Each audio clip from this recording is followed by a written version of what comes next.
Hello and good evening. Welcome to Fleet Action Report, Episode 15, Basic Features. I'm Nikodas. I'm Grebog, and hopefully that won't Um, be the problem all night. You kind of roboted there for a minute, so I hope that was a one-time instance. I don't know, am I still roboting? No, you were fine up until we went live. You know, Let's just say I'm a synth and we'll go with that. sure.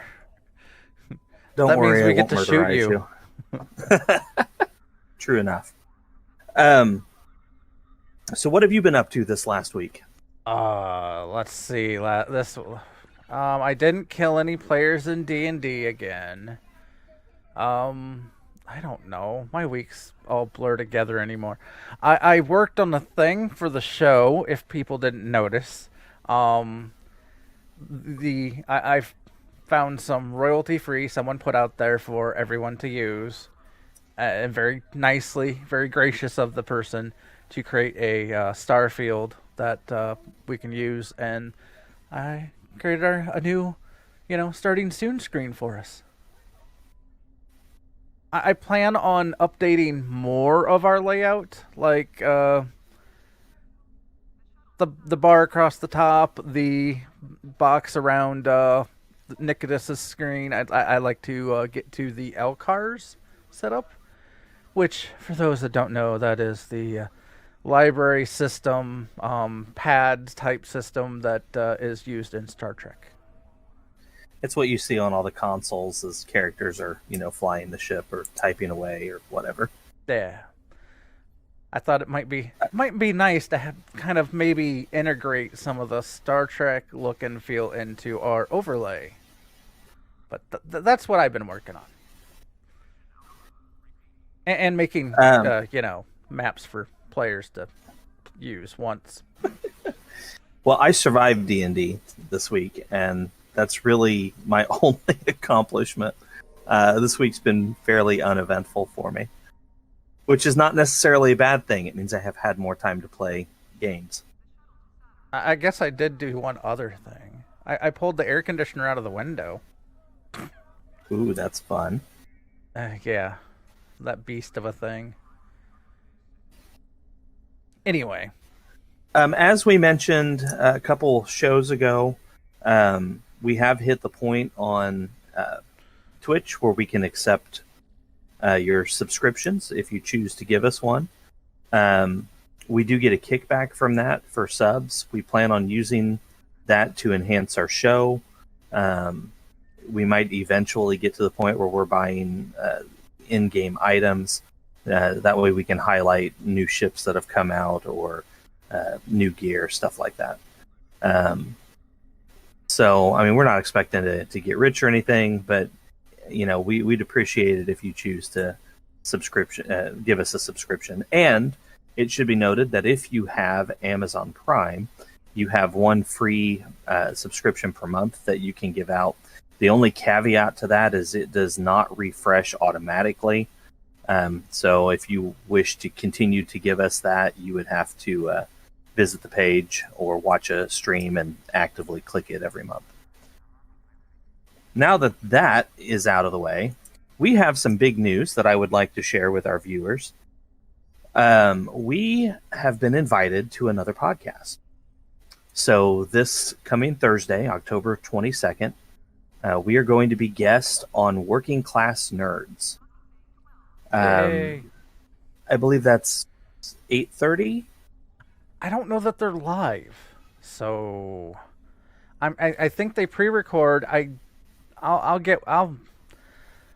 We're recording at 8:30 this Thursday. I think then after that it will go up onto their feed at shortly thereafter. I don't know how if they do any editing or whatnot, but it should be out relatively quick. I don't think they do a huge buffer between when they record and when it goes out.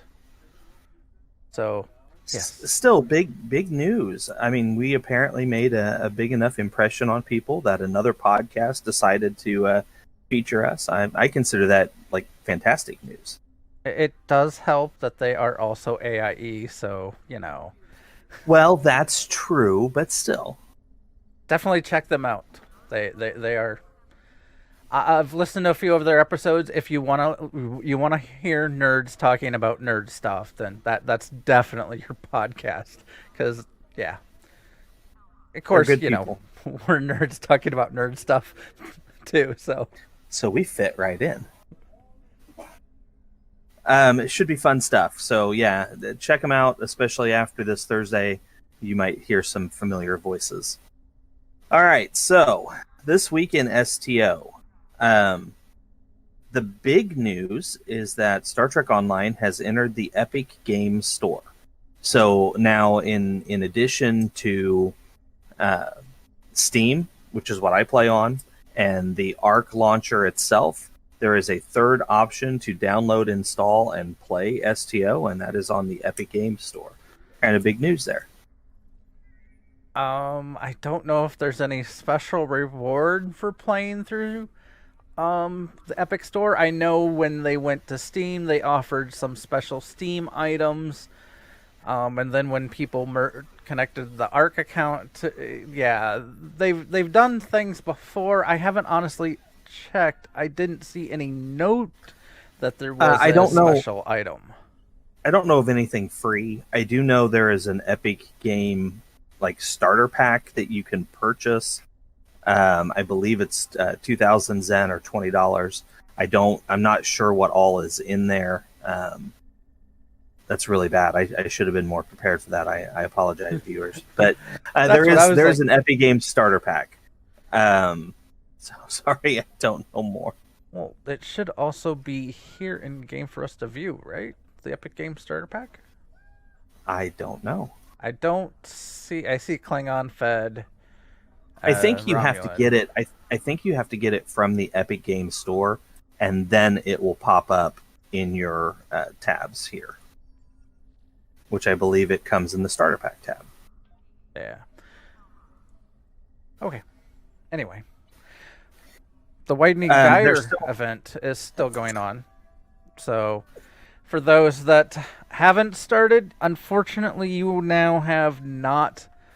You no longer have the time to get your 20 dailies in to get the set. Though if you have already started it, you have 16 to 17 days, depending upon like when your schedule and when your reset timer is on this to get your last set. I mean, you're close to the 20 days, so if you've gotten at least 4 done before today, you should be good to be able to complete. You just can't miss a day now. And don't forget, for those people who haven't started it yet, 16 or 17 days is still enough for you to get a pretty sizable discount on buying out the project.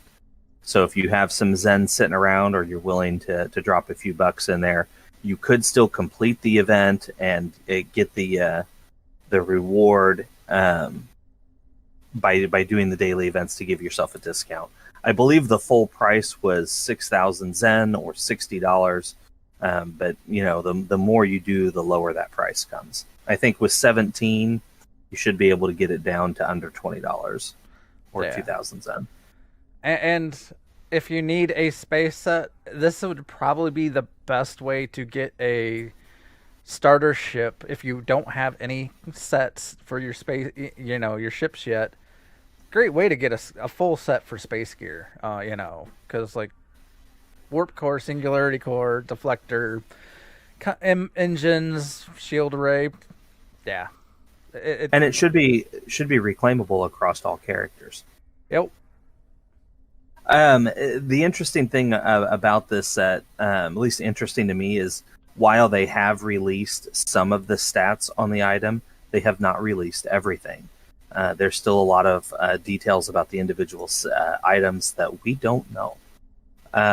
For example, while we are going to end up with a warp drive or singularity drive, we don't know what the top speed is. We don't know how fast it's going to travel. So there's some details we have, some that we don't. But keep your eye on that. And if you're interested in a quote free quote space set, make sure you check this event out. And they have fixed the synth wave, by the way. The synth wave TFO is no longer glitching out. At least I have not had it glitch out since their most recent patch, which I believe was this past Wednesday. So we're... Go ahead. There's a way to find out all the gear stats in-game. Is there? Yes. Have they released that? Yes. If you go to the event page, and then on the Widening Gyre tab, you go to the reward info, and it has the set bonus at the top on what that does. But if you go to the item you want to look at, let's say you want to look at the impulse engines, you mouse over it, and it will pop out a window with all of the stats. So it does. I tried to get that to show me stuff the other day, and I couldn't get it. Oh, those engines give flight speed and flight turn rate. That's cool. So, there's ways to get stats. I thought that worked, but you know, sometimes they don't always make it as easy to do. 93.1 flight speed. Is that going to be fast enough for you? It is not. The Singularity core is faster, though. 12.34. But anyway. All right, so fair enough. So you can get the stats. Good to know. The shield looks nice. 8,000 shield capacity. And a +2 directed energy weapon damage. Interesting. All right, guys, so there you go for that. Thank you, Grebog. They've also put out a new ship bundle that you can buy with a legendary ship in it. The 22nd. It's up here. It'll be. Oh, is it not? Okay, so that's out Thursday. It'll be out Thursday. They like to push a lot of updates out on Thursday. So you will see a lot of when they. Fortunately, they announce a lot of it beforehand. Sometimes they don't announce it until Thursday, so we don't get the news until after the podcast. But yeah, the legendary. Oh, I have this mirror. Legendary mirror bundle. There's new outfits. There's a non-combat pet. There's a Hakiv Doff, and Grebog has concerns about can you trust him? Or can you just shoot him? You know, whatever. The big thing, though, is a Tier 6 Legendary Dreadnought Cruiser. This is the Galaxy X class. So it's the Galaxy class ship with the 3 warp nacelles, the phaser lance on the underside of the primary hull. If you have the right console, it can saucer sep, it can cloak, it can equip cannons, although it turns really slow, so I don't know that you want cannons on it, but hey, to each their own. It has all the current available visual variants. It comes with an account-wide starship trait called Best Hope for the Empire. 5 4-weapon slots, 3 aft, and seems to have an intelligence bridge officer setup. So it's an interesting take on a old favorite.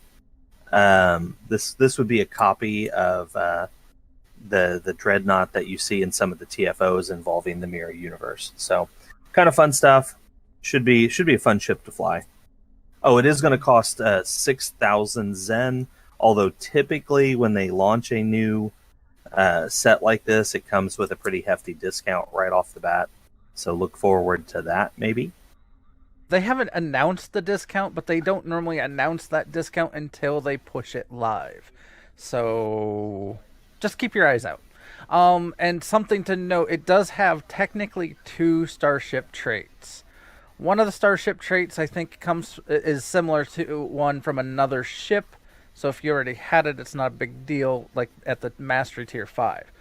Then it has a Mastery Tier 6, which is the account-wide.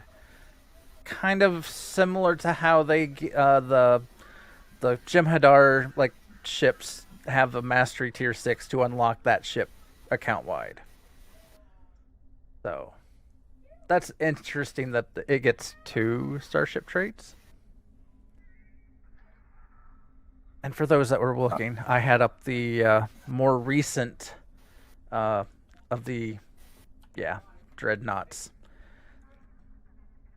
So those eagle-eyed viewers who are paying attention will notice that I am not on my typical character. I usually play my Cation captain named Katis, who is tactical. Today I am on Nixum. Um, Nixum is an engineer, and he happens to be a Delta recruit, which we will explain here in a moment. Actually, I guess I probably could have. Oh no, that you can change your badge based off of outfit. I didn't change my badge. So, Grebog is also on a different character, although he's still playing an Andorian, so you may not have noticed. He is playing Lyndon today. Lyndon is a lower level character, so real quick, while I have your attention, we are going to promote him to squad leader, and I'm going to match level. So that's going to put me, my primary level is 65, but I'm currently at 30, which matches him. And he's going to go through some menus and reclaim some items to show you how you can do that. Our primary target today, however, is just going to talk about some general options in the game. Or basic features, I guess is what I called the episode. Basic features. Basic features. General options, basic features. Same thing. Right? Different wording. Gotta get my Awachi pet. Oh yeah, don't forget that walker. That walker's handy.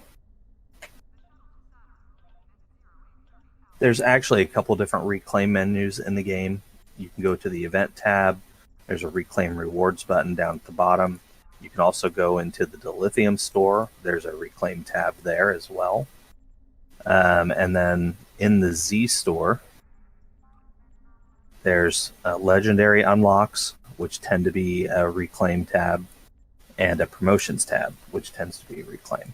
And then sometimes in the starter packs, like I've got Age of Discovery up here, Gamma, Vanguard. So there's some in there too. You just got to keep your eyes out. The expansion packs are usually reclaimable. And then the ships themselves, of course, if you've bought a ship once, then it will maintain its availability throughout. So there you go on the reclaims. So general options. So to bring up the options menu, you can hit your escape button. Go to options. There is all kinds of things in here that you can play around with and change. Some of the common ones, the big ones that people look for, difficulty, which is right here in the basic tab. There's the difficulty slider. There's normal, advanced, and elite. Those increase the difficulty of the enemies, but it also increases your drop rate. You'll get a lot more items if you manage to increase that. Along with that, though, if you are defeated, your ship will gain damage that you have to repair, and your character, your captain, will get injuries that you'll have to repair.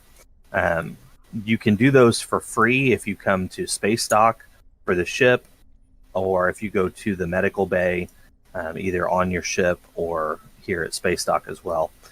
So you can heal your captain or your ship. Flip that. Your ship or your captain, respectively. Back to that option page. Let's see. I have sight distance is a big one. I looked through these menus earlier. I'm trying to remember where everything is. So you've got your world detail distance here, terrain detail distance, character detail, high detail objects, max physical debris. All this controls what you can see at a distance. If you have a high-end machine, then of course you'll be able to put these up higher. If your system is kind of struggling, lower these down, and it will help keep things more smooth as you move around and whatnot. And then smooth. I'm sorry. I knew I was going to get that the moment I said it. The other one is the flight camera. Let me see where that's at. Here you go. So this is camera type. Right now it's set to ground. There's two options, ground and space. I have it set to free camera on both. But there is follow target, so you'll focus on what you're targeting. I switched to space combat, guys. So free camera is it just moves independently of the ships. follow target focuses on your target, and the chase camera focuses on your ship. Ground has free camera and follow target as the only options. Free camera tends to follow your character, but like you can see on my screen right now, you can move it around. For those wondering what I'm doing, I am grabbing a armor set over and over and over again to give to all my bridge officers. That's an armor set that I don't have. Yeah. I thought you bought the Lorca set. Oh, no, this is the Terran Gorilla. I think it is from the Lorca. That thing. No, that's a lockbox item, I believe. The Terran Gorilla combat armor? I don't think so. I'll have to look. I do have somewhere in here. There it is. I have an armor set I can reclaim as well called the Chromodynamic Armor. But it comes out of the pack at a tier 2, so it requires some upgrades. Although I haven't tried it. That upgrade may be free. Some of the old items will let you freely upgrade it to Mark 12. I like the Infinity items right now because this guy is not max level, which means if I pick up the Infinity, it will level up with me as I go. So yeah, I have a junk kit though. I don't know that I've picked up any decent kits in the reclaims. It did upgrade my chromodynamic armor. It went from blue and Mark II to purple Mark 12 for free. So there you go. You hear junk. That's not good.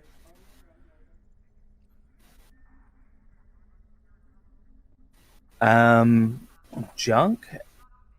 I don't know what that means. Maybe he's talking the gear junk. We do have a little bit more. Darren, can you specify what you mean by junk? I think he's talking. We have a bunch of junk. Stuff like, yeah. You know. Could be. Junk. I was worried that the audio quality took a dump again, you know. Well, we've had that problem on 2 streams now, so junk pile. Gotcha. All right, cool. All right, so that's the options menu, and like I said, there's a bunch of options in here that you guys can play with. Just run through it. If we went through all the options in here, it would take our entire show to detail everything. But there is a ton of options in here. Feel free to play with it and find what works for you. There is, let's see, go back to controller here.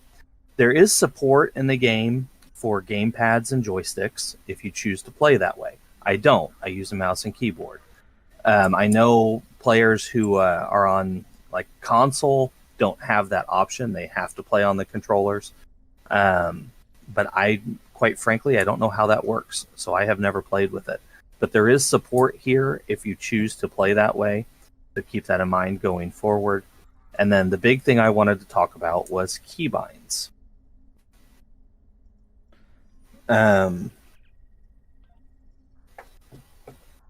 So there's a bunch of default keybinds, but everything is changeable.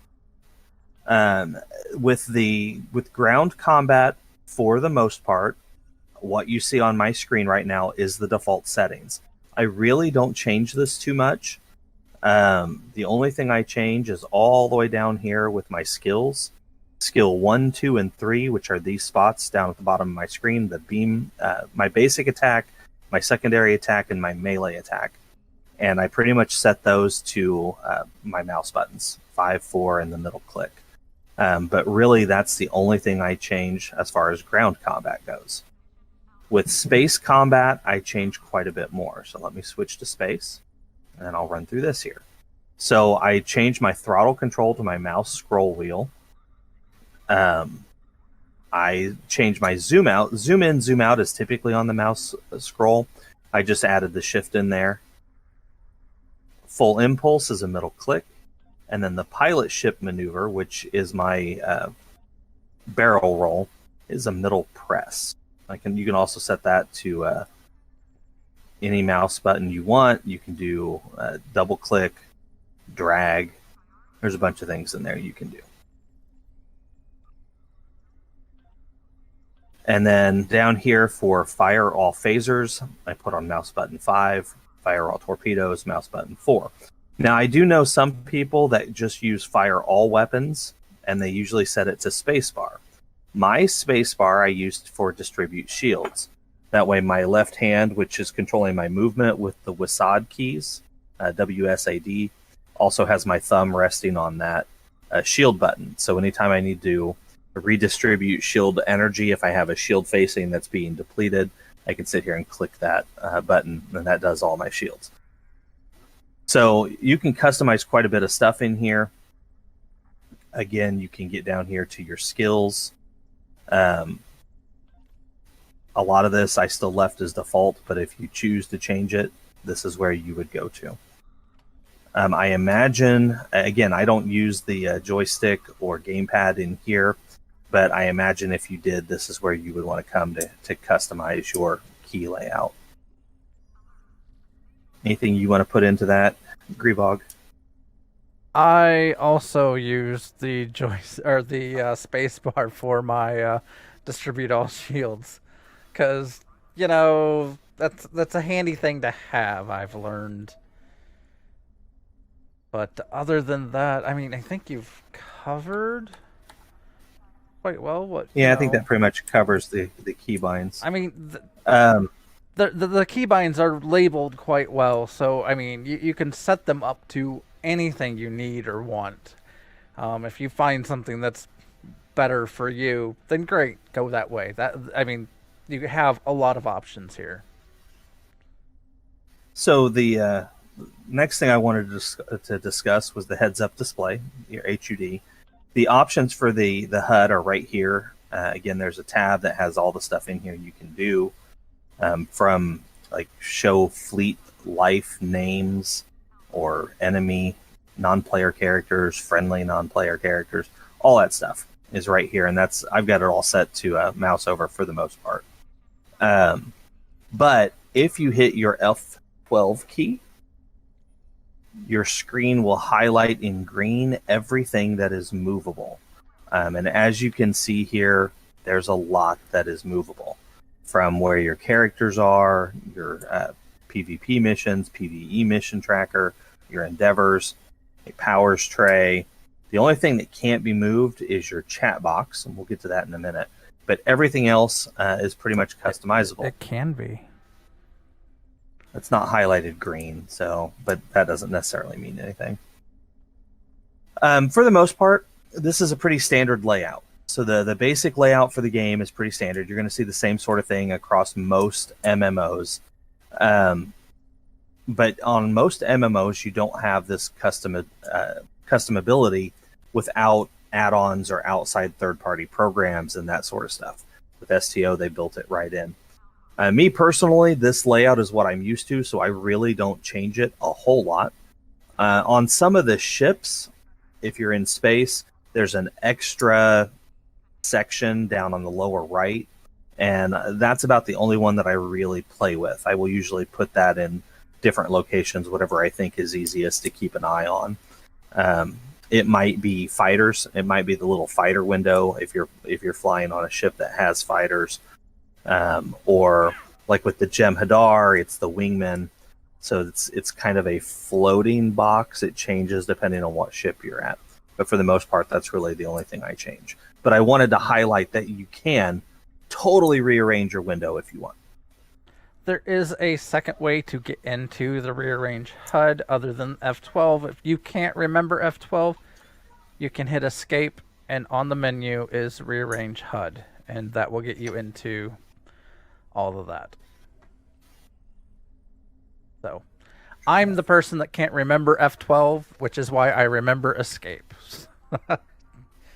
Fair enough.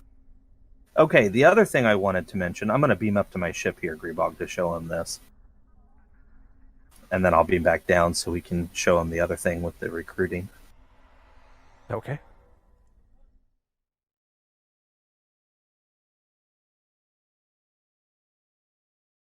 As I go to the long load screen.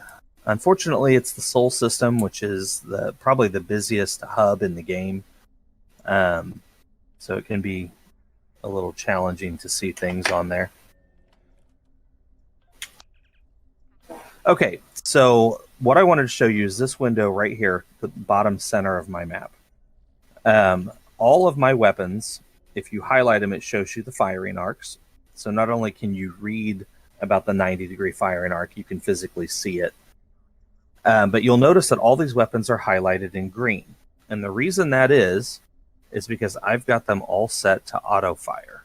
And now I just turned them off. So auto firing is a handy thing in the game if you don't want to constantly have to hit your buttons.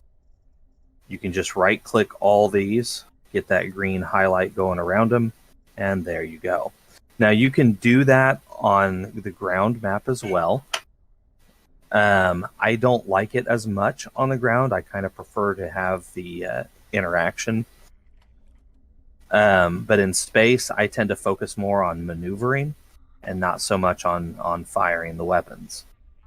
But that's another option. You can turn it on or off as you see fit. And then the other thing I wanted to go over was your mini-map. So again, you can move your mini-map wherever you want, but you do have a bunch of buttons surrounding the mini-map. So you've got your beam to ship button. This is your transwarp. Here you've got a scan area, which you can also do with your F key. This is your mission journal. Z store is where you go to spend real money. The dilithium store is where you can buy items for your hard-earned dilithium. This is your duty officer and admiralty and R&D menu. This is your task force operations, both ground and space. Your fleet menu. Up here you've got your character, your items, your inventory, mail, your social menu, which is how you find friends, find a fleet, form a team, your general options, which you can also use for the escape menu. So there's another way. If you can't remember escape or F12, you can come over here, hit the little icon, pull this up, rearrange your HUD, options, all that's in there. And this is your help menu. If you should need a GM help or to report a bug that you found, view your open tickets, this is where you would come for that. Help and support, the question mark. And then there's this drop-down menu. And this has a bunch of other stuff in it. Your dilithium exchange, where you can trade dilithium for Zen and vice versa. PvP TFOs, your Endeavor list, visit your Starship Bridge, visit your small craft bridge, your notification settings, music player, and credits. So there's a bunch of options that tend to hover around your minimap. I've always been fascinated that they have a built-in music player. I don't use it. I don't think I have ever used it, but it is there nonetheless. You can use it. I think it actually will also work with the Winamp and probably iTunes. Like, it can control the programs for you. So in game, you don't have to like alt tab out to change songs and stuff like that. I think that music player will actually open up or, well, control those programs from inside the game. So I used to use it with Winamp. I don't know if it works with Media Monkey, which is the newer one I've been using. Well, it could be worth trying. All right, so Grebog, you had some complaints with the chat menu here, and I know you said you needed to create a new window on this tune. So let's go over the chat interface. Not necessarily complaints. I guess I do have complaints about the chat window, but whatever. So the first thing is, this is where you chat to your players in game. You can click on, so the lower left right here, mine's currently set to fleet because I was talking to the fleet earlier. It tends to stay on whatever channel you were last on. If you want to change channels, you can click on that, and you've got your local, Armada, fleet, TFO, team, zone, help, and then these are custom channels, and we'll get to that here in a minute. You can also change it with a prompt. For example, if you wanted to do /P, that would change it to team or party chat, which is why it's /P. So you can do it that way, but sometimes it's just easier to click and then pick the one you want. /Z would be your zone chat, which you can see everybody talking. Zone 25, zone 18. I'll warn you, though, zone chat can get to be just as bad as Baron's chat sometimes. If you get that reference, you'll know what I mean. It can get worse. I still have my shirt that says I survived, or I want my shirt that says I survived Baron's chat. I never did get one. I ignore the general chat typically. While this menu is pretty standard, Grebog, you said it was clunky. It is clunky. Well, my thing is like, okay, yes, you can click to change your and do stuff to change it. To me, it seems like there should be a better way. It seems so clunky compared to, I guess, other systems I have played in that the chat. But now, by default, you have 3 channels. You'll have, or 3 tabs. You have chat, which is everything. NPCs, which is when a computer-controlled thing is talking to you, and your combat log. I always add a 4th tab, social, and I tend to put all the things in here, such as TeamSpeak or Tells, Fleet Chat, or Armada Chat, that sort of stuff in the social tab. And we're going to show you how to make that. So, Grebog, are you ready? I'm ready. I kind of started because I can't handle the local chat. All right, so go through that. Show them how to make that new tab there. I'll switch to my screen so they can see better what I am doing. Okay, so first to get in here, on the lower right of your chat box, there is unfortunately I think his screen is covering that, but on the lower right of the chat box, there is a gear. You click on the gear and then you can go into chat settings. It will pop up this chat configuration panel that is in the middle of my screen now. There is a way to move this chat box, I thought. But I went through it on mine, so it might be smaller, but they can see it on mine. But the lower right button here, go to chat settings.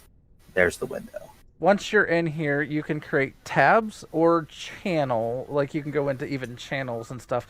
If you have special channels, like when we have some people that were playing some of the other cryptic games, they did make so you could create a chat channel that went across the games. So you could have people playing like Neverwinter or whatever, any of the other cryptic games. And as long as they join the channel in that game, you join the channel in this game, you could all talk to each other through other games. So that's where the channel join create is mainly for. It is another way to have essentially let's say, if you have a group of friends that you constantly play with, but you aren't all in the same fleet, you could have another channel there that is just for you guys. Or if you have a fleet that is split, like ours, where we have a Klingon faction and a Federation faction, creating a unique channel that everybody can be in would enable those faction players to still chat with each other. Yeah. So for those that are in the AIE fleet, make sure to join the AIE channel. And then when you're in KDF or also Federation, whichever, you can talk to everybody. So that's one of the great ways to cross-communicate with your fellow friends and stuff without having to worry about it. But okay, I'm going to be creating a new tab now because I don't like watching the scroll of local, typically. I sometimes call this channel just me or Fleet. I think I'll call it Fleet this time. I go through here and essentially click off everything. You can even change the colors. So like here it says fleet is a green. If you wanted the fleet to be red or a blue, you can go through here and change the color to whatever. It's very handy. If you need it to be a specific color so it stands out to you, then that's a great way to. Or if you're colorblind, you could pick a color that you can see versus one that you don't distinguish as well. So yeah, I actually didn't think about is there a colorblind setting in the options? I think there is. I don't know. But so I do leave match in this fleet channel because when I'm on a team and whatnot, the match is whatever team it sticks you on. There also is a team channel down here and a team up, but yeah. I leave tells. I get rid of zone because I don't want zone. Actually, I don't want reward notifications. I don't know that I care about system messages. I essentially if you've been watching. Well, I guess you can't. There, I can drag it. Just click the top of it. Drag it to wherever you want. I think it only moves when you're in the chat settings. So now you can see this is the gear I was talking about. But here, I will turn on some of the chats and you'll see there's all kinds of messages and stuff. And then when you go through here, click them off, it starts weeding out what you are seeing. And I normally, you could leave here the experience points and stuff like that if you so need it, want it. I don't typically when I just want my chat. I kind of leave it for my fleet, my friends, and, well, officer, since I'm an officer in the fleet, and the team ups. And I also leave the personal channels. Now, I typically do change the color of the AIE channel so it's closer to the fleet channel color, so that way, to me, if you're talking an AIE channel, you're talking in my fleet channel, Let's change this one to a reddish. That way it'll get my attention. Okay, but that is the great way, and the tab's already been created here, so it doesn't show the rename there. It should, once I click that button, you see the fleet now, it's named fleet there, and it's now named fleet here. So you do need to make sure to click the rename button. And you can add, well, there's probably a limit out there on how many windows you can add, but you can add a lot of windows. I don't know that I would add too many, but having one, I think, for just your personal messages for fleet and friends and teams and stuff like that is best, because then you're not getting rid of, I can still click this chat tab and I can go through and look at what they're talking about in the general chat if I so care, but I typically don't. All right, so now that we've gone through all that, I wanted to run a patrol here to show you guys a little bit about the space combat, and I'm going to kind of go through what I'm doing as we run through it. Are you good with that, Grebog? Almost called you Lyndon. Well, I am on London. Huh. That's true. I can still move the box around when I click it.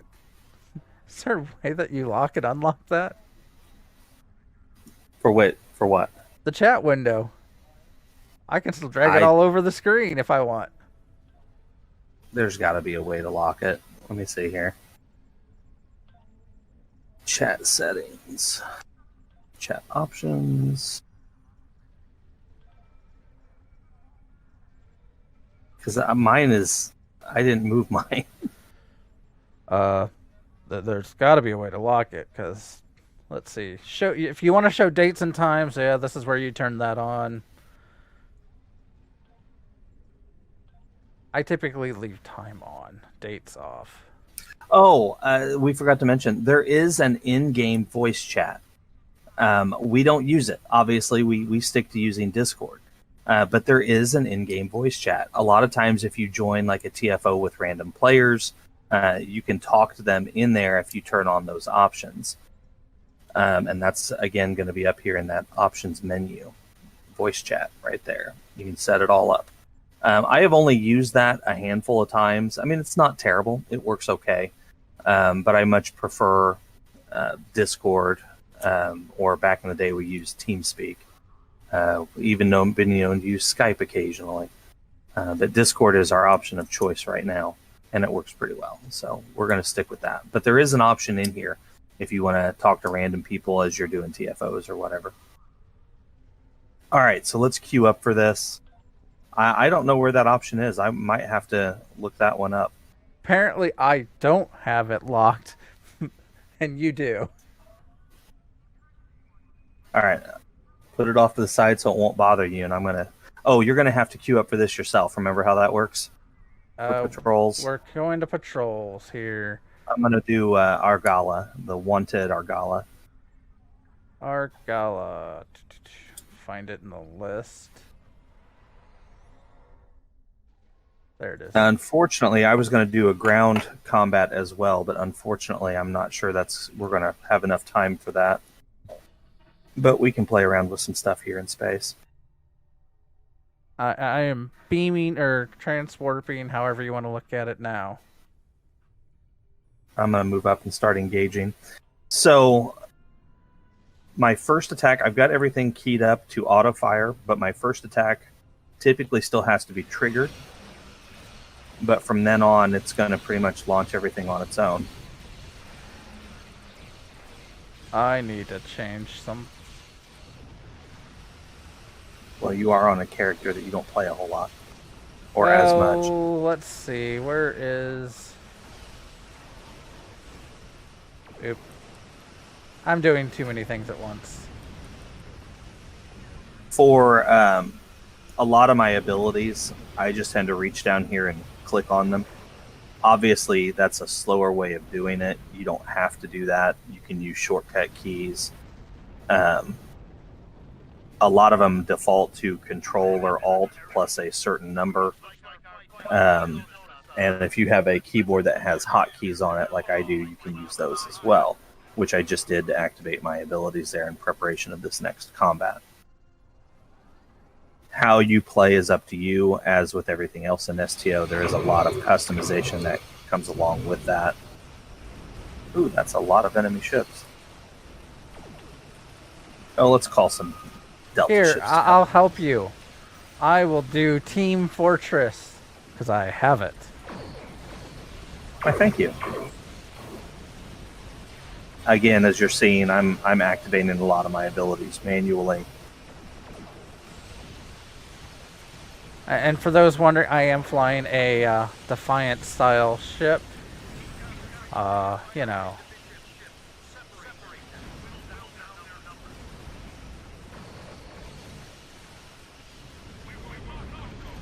My Team Fortress was something I picked up from a...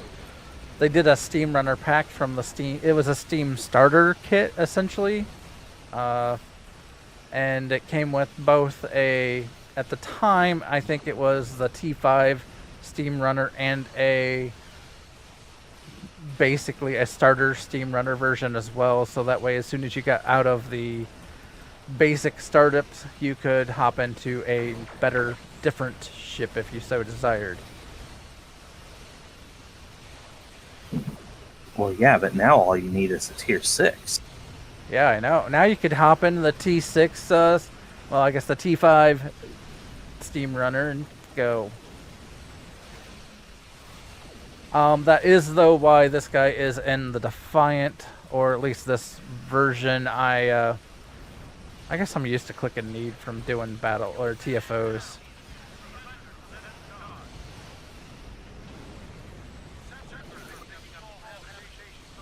Oh yeah, if you're doing TFOs, don't people typically will just click need on all the gear.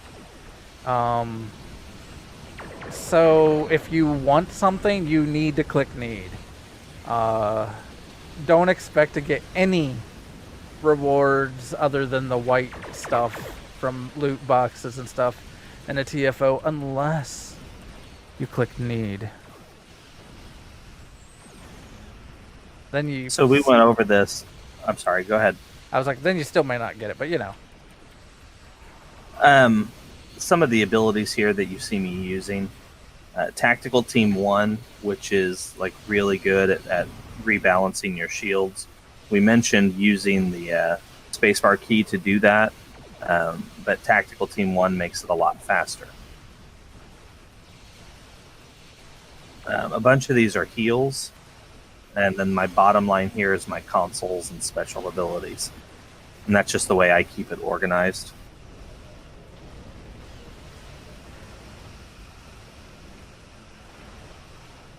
Here we go. I got to make sure to have my non-combat pet on the bars somewhere. Which one are you flying? I have a Class F shuttle. Ah, little one. Gotcha.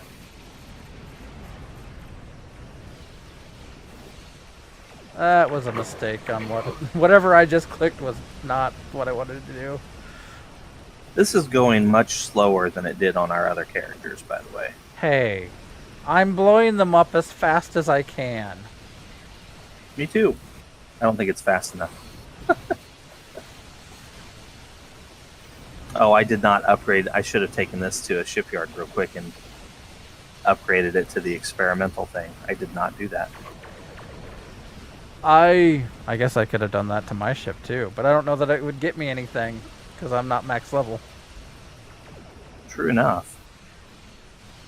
And do I want to do this ship as a T6X?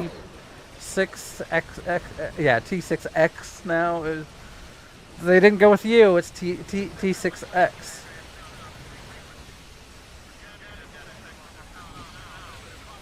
So while we're finishing up this combat here, we mentioned recruitment earlier. So across STO's history, they have done 3 different types of special recruitment events.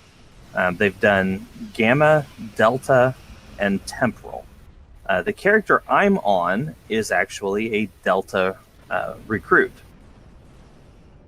I believe Grebog is flying a Temporal recruit. Yes, I am flying Temporal. So all 3 of these special recruitments enable you to make a new character that has a single or slightly modified story arc. I remember the Temporal one, you're able to talk to temporal agents throughout you run the same missions, but occasionally you'll have an interaction with a temporal agent talking to you about something going on kind of behind the scenes. It was kind of a cool way to add to the story without like really changing a whole lot. Some people might call it lazy writing, but I enjoyed it.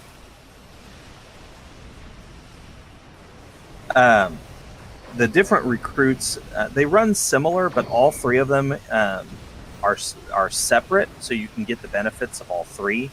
Of course, that means making 3 separate characters, new characters, and running through the storyline. But they give you an item.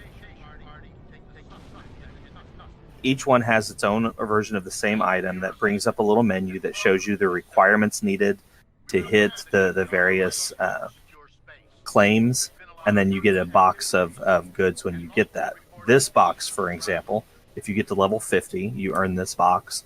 Gets you 250 of each reputation mark, 10,000 reputation only dilithium, 500,000 EC, 500,000 expertise, and 2 Delta Vanguard tech upgrades. And each one of those 3 is very similar. So again, you have Gamma Recruits, which has the Dominion transponder, the Delta Recruits, which have the Tesseract communication receiver, and then the Temporal Agent, which has a temporal transponder. Some of the things that you get, each of those rewards are account unlocks, which is why we're hanging out on ESD. We're going to show you here who you need to talk to claim those on different characters. But each reward is an account unlock. You get that from this character right here, Philip Cray. The temporal agent and also the gamma recruits also have a device that they use, and it's a very similar unlock system. You can also just click and it will show you what's required, from R&D stuff to specializations to episodes that you have to play, and what episode has something in it that you need to collect. You know. The first three factions in the game have their own temporal agent that you can talk to.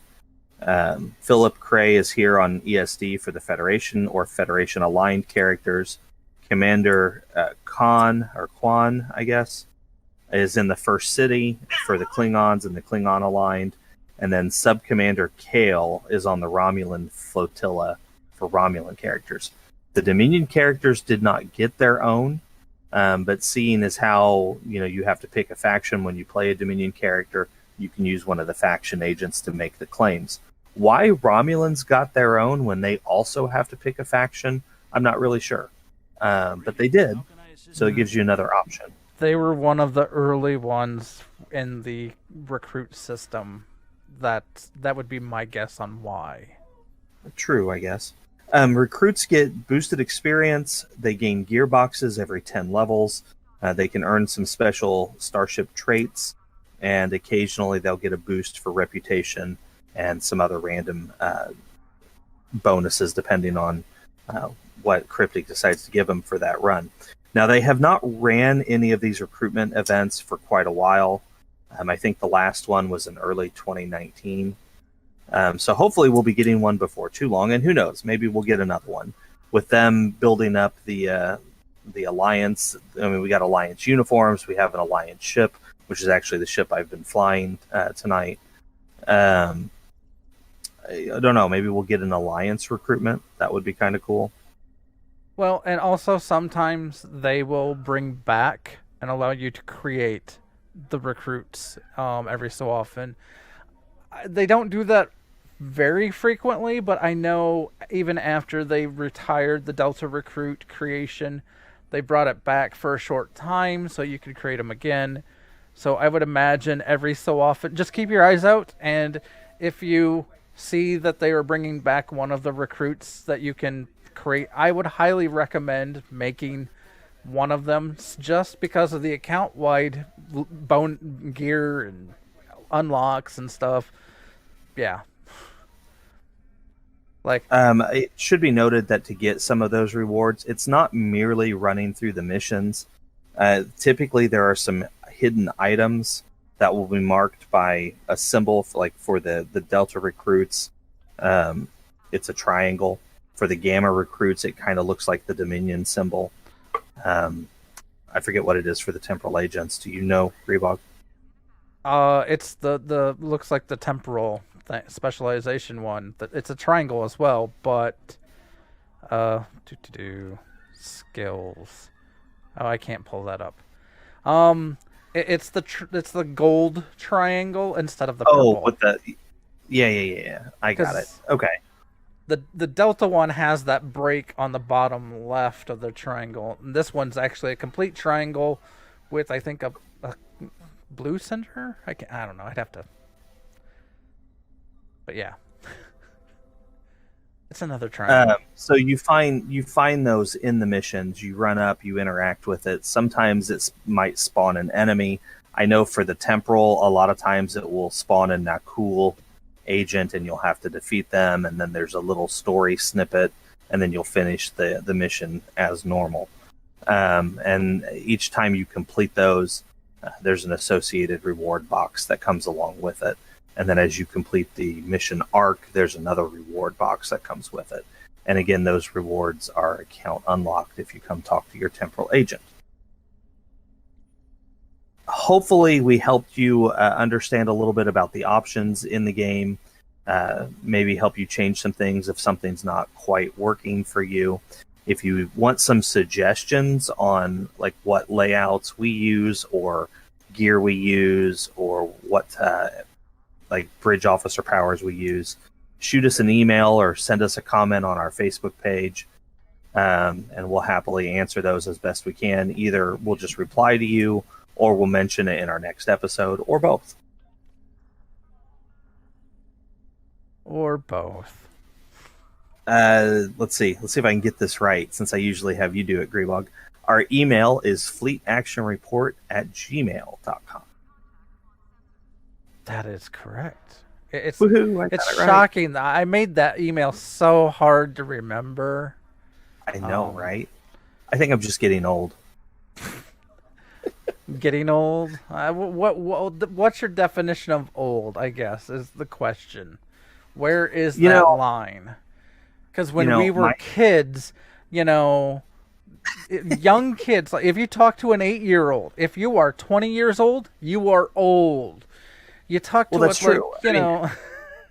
Everything is perspective, right? Yeah. And my perspective on what I consider to be old has changed over the years. For example, my dad is 70 years old, about to turn 71, and he still works two jobs, one full-time, one part-time. He runs a Boy Scout troop. He goes on camping trips every year. He goes whitewater rafting every year. 71 years old. So, is he old? I've got to say no. Dude's more active than I am. Old's just a it's not. We won't go there. We can't break it down. It'll vary on person. And with medical science, who knows? In another 20 years, we may live forever. We'll just all be a computer inside the game. That too. My dad used to always say that you are only as old as you feel. So take that under advisement. Next week, guys, we are going to have a more action-oriented episode. We are going to play Enemies Part 3. And this time we're going to be visiting the Breen, the Gorn, and the Voth. The Voth are going to be interesting. They're a pain in the whatever. They're a pain. The Voth are interesting. Are we doing ground with Voth? Because that's different. I was planning on it. Okay. I was planning on going to the Voth battle zone and maybe not doing the whole thing, time permitting, but at least highlighting some of the enemies there. Yeah. Dinosaurs, freaking lasers. Dinosaurs with freaking lasers, who originally came from Earth and then have. Oh wait, we'll get into that next time.